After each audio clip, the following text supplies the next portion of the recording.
Hey everybody, it's Beth again. Last time I showed you how to make full box pattern stickers using Pages on your Mac for your planner. And today I want to show you kind of the next step in what you're going to need to know how to do to make stickers. So we're going to talk today about how to make and use a custom color palette in Pages. It's kind of a hacky way to do it, but it works. If you don't have any knowledge of design software, you can totally do this, and it's really not that hard. It just takes a little bit of effort.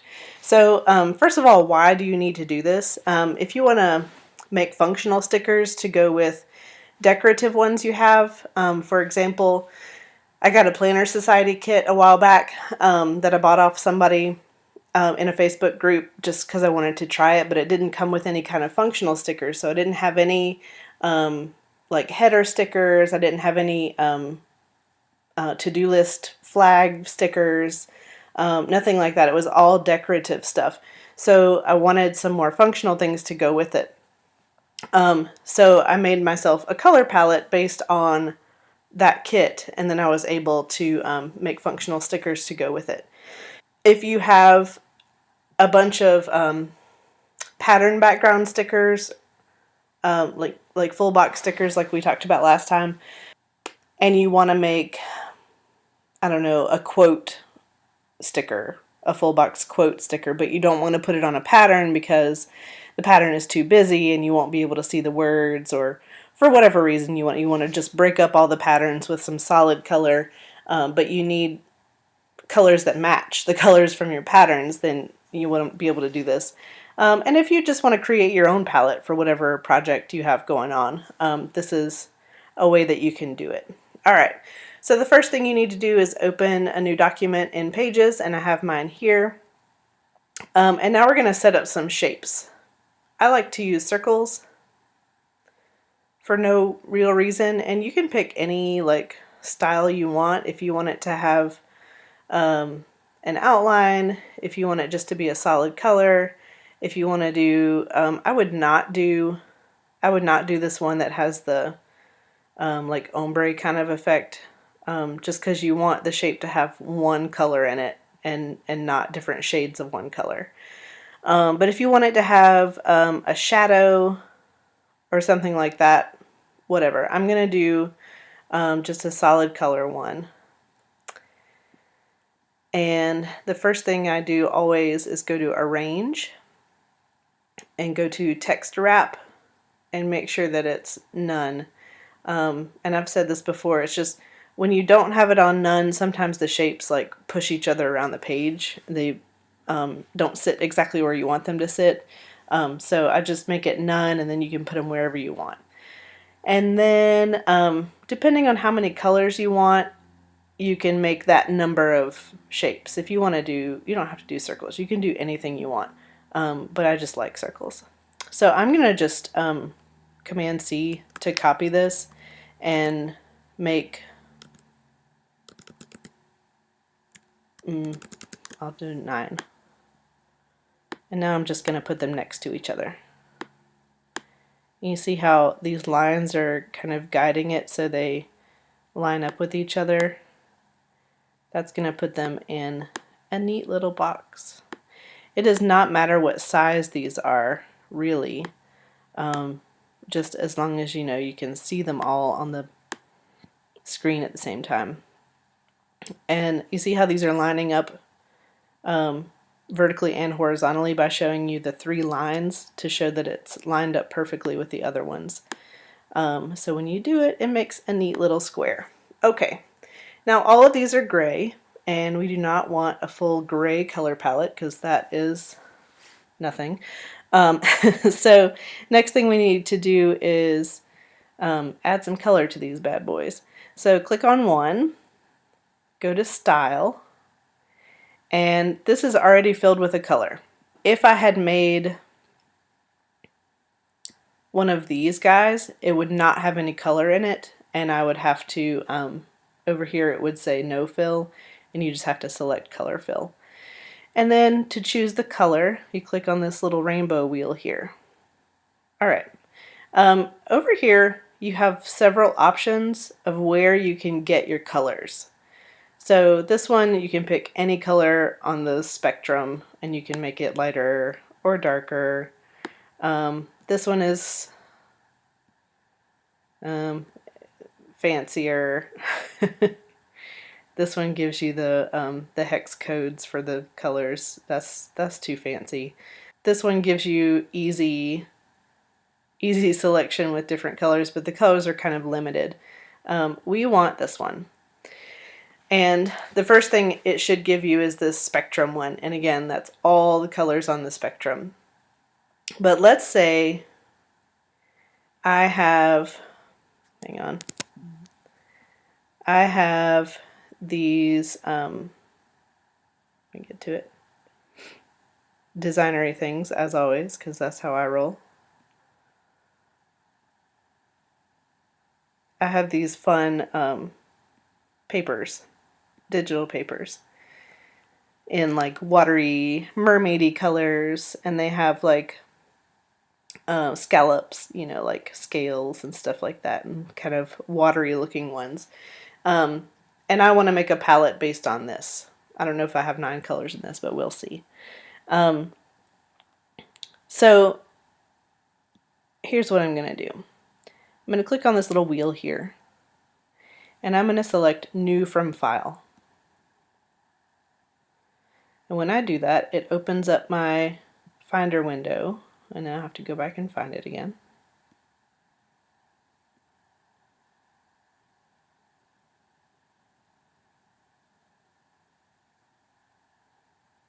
All right. So let's go to this first one, and I'm just going to open this. Okay, now I'm selecting a color for this guy, but I have deselected him, so let's reselect. And now when I click on this, paper that I just opened up is in a list. And I can click on any color in here and it will change the circle to that color. So I click there, I can click in this lighter color, and it makes it that color. So let's make the first one the darker color, and then let's make the second one this lighter color. Okay. All right, now if I want, I can be finished with this digital paper in this color chooser. Because I've already chosen the 2 colors that are in here, I can go here and remove it from the list and say, yes, I'm finished with that. I want to remove it. And it goes back to the spectrum. Now I'm going to open another paper from that same collection. Here's a purple one. And just repeat the process. I'm going to choose this circle, color fill, and make it this purple color. And then I'm going to choose this other one and make it the lighter purple color. If you have a really busy pattern that has a lot of colors in it and you want to make sure you choose the right one, there's a little eyedropper down here at the bottom, and that lets you select a single pixel in this image. And these are all pretty much the same. But if you have a pattern with a lot going on, and it's hard to get your arrow right on the right color, you can use that eyedropper. All right, so I'm finished with this one now. I'm going to remove it. Yes. Choose the next one.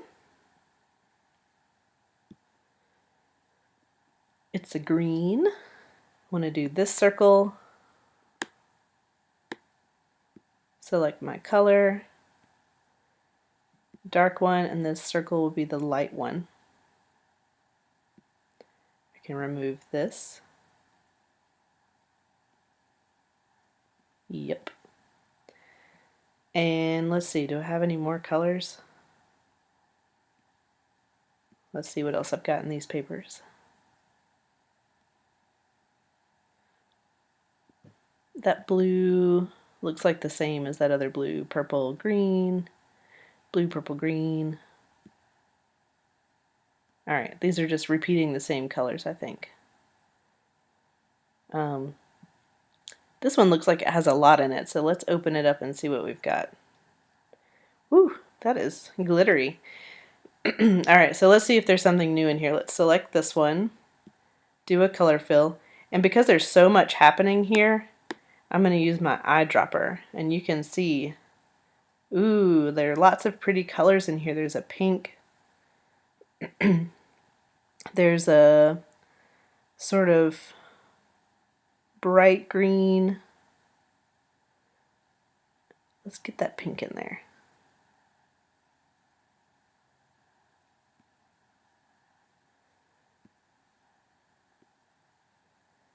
Maybe we'll do a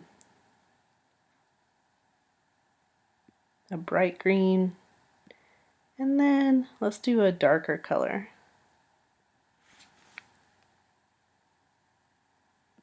Alright. It's hard to see exactly which pixel you're on when it's dark like that. Okay, now, all of these colors match the colors in those digital papers, so this is going to be my palette. And then the next thing I need to do is create an image of this that I can load into here to make an easier palette. Because before I had to choose these two colors from one image, and these two colors from a different image, and these two colors from a different image, and these three from that glittery image, and it was really difficult. But now I have these nice big circles that are all one shade. So I want to make a color palette out of this that I can add to this list. Here's all my color palettes that I can use later in my projects. So I'm just going to take a screenshot of this. And to do that, you hold your Command, your Shift, and the number 4 all at the same time. So Command, Shift, and 4 all together. And it brings up this little crosshairs kind of thing. And all I'm going to do is get it somewhere above the top of this circle and somewhere to the left of this circle. Click and hold and drag it down to the other corner. So all the stuff in gray here is going to take a picture of. And then once you get it down there, you can let go and stop holding down the click. And it snaps a picture. If I had my sound on my computer, you would hear like a camera snap kind of sound. Okay, now if I go back to my Finder window and go to Desktop, down here are all the screenshots I have ever taken. Geez. And the last one I did was that one. Voila, there it is. I'm going to rename it.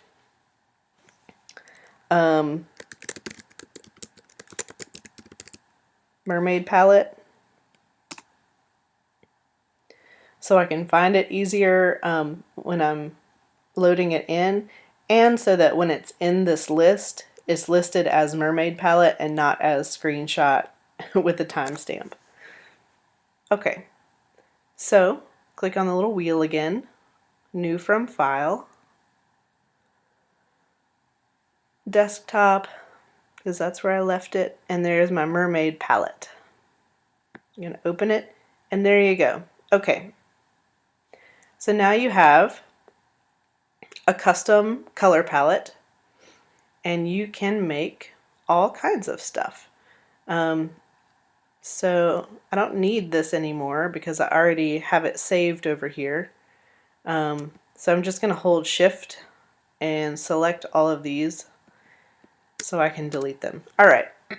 Now, if I want to make a full box sticker and put a quote in it or something, I can just make a square, make it the size that it needs to be. For Erin Condren, I think it's 1.5 by 1.9. move it up here. Go to Style, Color Fill, and, you know, wherever you are, there's my mermaid palette. If I open it and it's up on Spectrum, then I know I can just go to my list, scroll down to the mermaid palette, and there it is, and I can make this any color from this palette really easily and quickly just by clicking on the color. So let's say I want to make it this light color, and then I want to put in some words. I just clicked on text. I'm making a text box, and again I'm going to go to Arrange, click on None, and then I can make it say anything I want.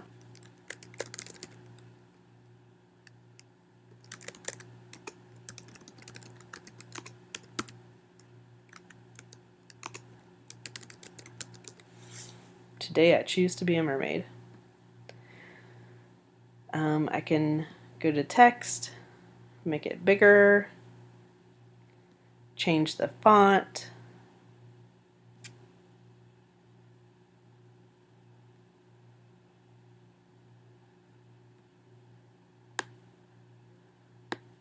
and I can put it right here in my box.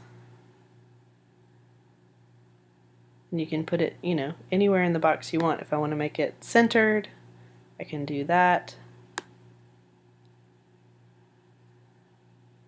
Put it right there. If I want to make this text a different color, right now it's black, I can make it match my color palette really simply.